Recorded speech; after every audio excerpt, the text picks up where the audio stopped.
What are some real-world examples of deindividuation? Have you ever wondered how people can act so differently in groups compared to when they are alone? This phenomenon is known as deindividuation.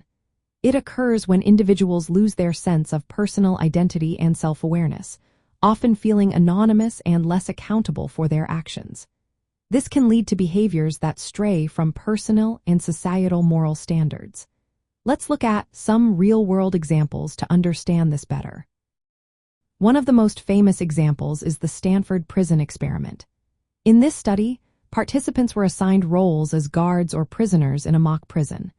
The guards quickly began to show cruel behavior towards the prisoners. They felt anonymous in their roles, which diminished their moral restraint. This experiment highlighted how easily ordinary people can engage in harmful actions when they feel part of a group.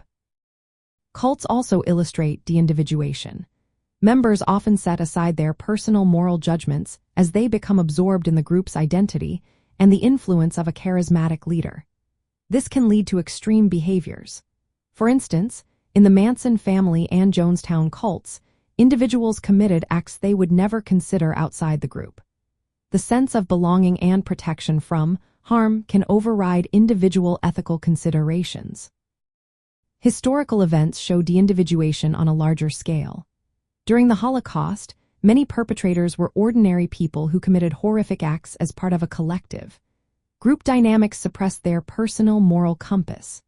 Similarly, the My Lai Massacre during the Vietnam War involved soldiers committing terrible acts against civilians, partly due to the loss of individual accountability within their group. Riots and mob violence are other clear examples of deindividuation.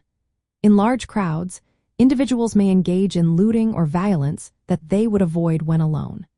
The anonymity of the crowd reduces self-awareness and concern for social approval, leading to impulsive behavior.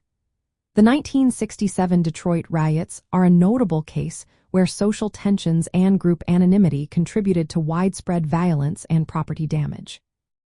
Even in less extreme situations, deindividuation can affect behavior. For example, studies with children during Halloween showed that those in groups with minimized accountability were more likely to steal candy.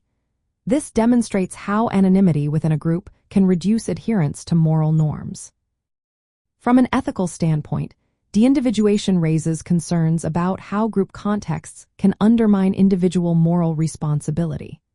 It highlights the importance of maintaining personal accountability and self-awareness in ethical behavior.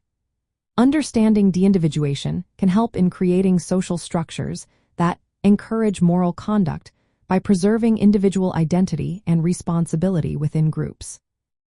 These examples show how deindividuation can erode moral judgment and lead to actions that conflict with personal and societal ethics.